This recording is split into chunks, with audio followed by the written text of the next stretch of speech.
बिस्मिल्लाहिर्रहमानिर्रहीम। अस्सलाम वालेकुम रहमतुल्लाहि वबरकातुहू। उम्मीद करता हूँ आप सब खैरियत से होंगे। रोज़ की तरह आज फिर मेरी रिक्वेस्ट है कि मेरी वीडियो को लाजम दोस्तों के साथ शेयर कर दिया करें, और जो नए दोस्त मेरे चैनल में आ रहे हैं उनसे रिक्वेस्ट है कि वो मेरे चैनल को सब्सक्राइब करें। दोस्तों, आज सिंपली बात है, आजकल जो हालात चल रहे हैं हर बंदा इससे वाक़फ़ है। अल्लाह रब्बुल इज़्ज़त इन हालात से तमाम मुसलमानों की हिफाज़त फरमाए। अल्लाह ताला इस मौजूद मर्ज़ से हर मुसलमान को महफूज रखे, आमीन या रब्बल आलमीन। दोस्तों, आज हम जिस मौजू पर बात करेंगे वो लॉकडाउन के हवाले से है। आज का लॉकडाउन तमाम मुल्कों में चल रहा है। सऊदी अरब में है, पाकिस्तान में है, ओमान में, तमाम अरब ममालिक में। तो ये तो तमाम मुसलमानों ने जो है, मुसलमान मुल्कों की हुकूमतों ने जो फ़ैसला किया है ये बहुत अच्छा है, क्योंकि ये जो जरासीम है बाहर जाने से ज़्यादा फैल सकता है, क्योंकि ये हवा में होता है।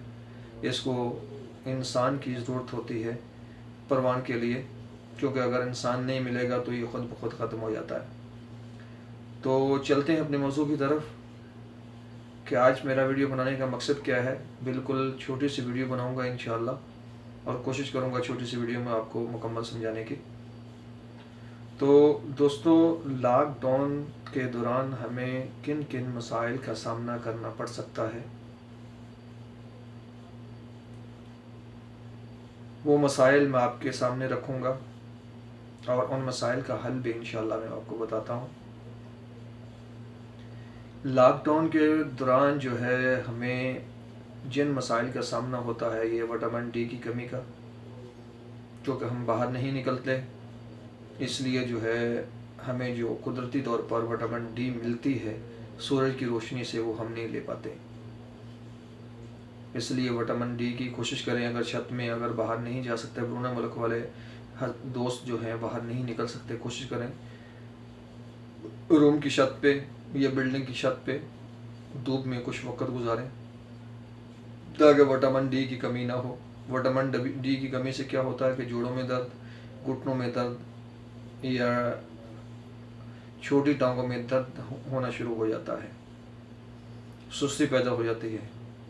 एक तो धूप में बैठना है, ये मसाइल का सामना हो सकता है। दूसरा, पानी की कमी, क्योंकि लॉकडाउन के दौरान हम बाहर नहीं जा सकते, इसलिए हम कोशिश करते हैं ज़्यादा सोने की।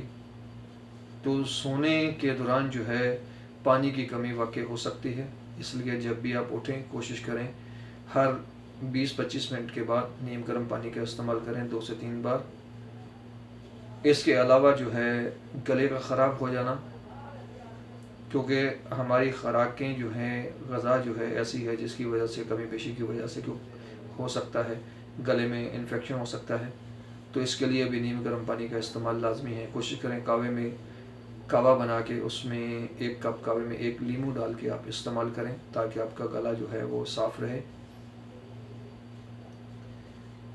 फेफड़ों में यानी सीने में घुटन महसूस हो जाना थकावट की वजह से या किसी वजह से, क्योंकि या तजाबियत की वजह से, तो इसके लिए हमें क्या करना होगा, दिन में 1 या 2 बार पानी की भाप का अमल लाजम करना पड़ेगा, ताकि हमारे जो फेफड़े हैं वो सही तरह से वर्क कर पाएँ।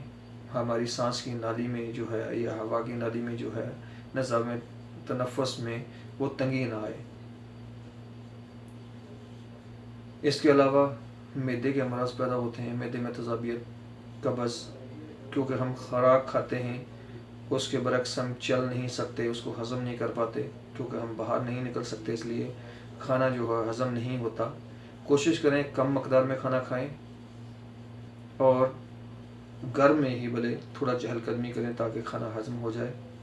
अगर नहीं भी होता, अगर कोई ऐसा मसला हो जाता है कि आपको कब्ज़ गैस का मसला होता है, तो कोशिश करें फ़क्की वगैरह का इस्तेमाल करें या नींबू पानी का इस्तेमाल करें। नींबू पानी ज़्यादा इस्तेमाल मत करें,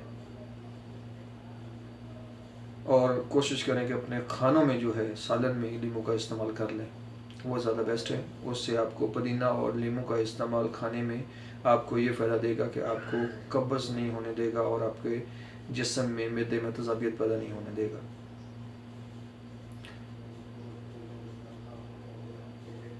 اور اس کے علاوہ سستی، قوت حیات یعنی وائٹل فورس کا کمزور ہو جانا، اس کے لیے ہمیں جو ہے دوپہر کا کھانا جو ہے ترک کرنا ہوگا، کوشش کریں نہ کھائیں، اس کے برعکس فروٹ وغیرہ یا سلاد وغیرہ کا استعمال کریں۔ یہ سلاد نہ صرف ہمیں قوت مدافعت کی کمزوری سے بچائے گا بلکہ بلڈ پریشر، کولیسٹرول وغیرہ کے امراض سے بھی محفوظ رکھے گا۔ اس لیے سلاد کا استعمال نہایت فائدہ مند ہے۔ سلاد میں مولی، گاجر، کھیرا، چقندر وغیرہ یہ بہت مفید ہیں۔ امید کرتا ہوں میری آج کی کوشش آپ کو پسند آئی ہوگی۔ آج تک کے لیے فی الحال اتنا ہی۔ اپنی بہت ساری دعاؤں میں یاد رکھیے گا۔ اللہ سب پہ رحم فرمائے۔ اللہ حافظ۔